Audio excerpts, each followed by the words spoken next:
வீட்டுக்கு திரும்பி போங்கள் என்று சொல்லுகிறாள். ஒர்பாலோ திரும்பி போய்விடுகிறாள்.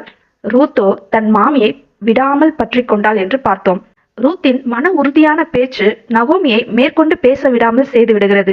ஆனால் நகோமியின் உள்ளத்திலே ரூத்தின் வாழ்க்கையை குறித்த ஒரு கவலை இருந்து கொண்டே இருக்கிறது.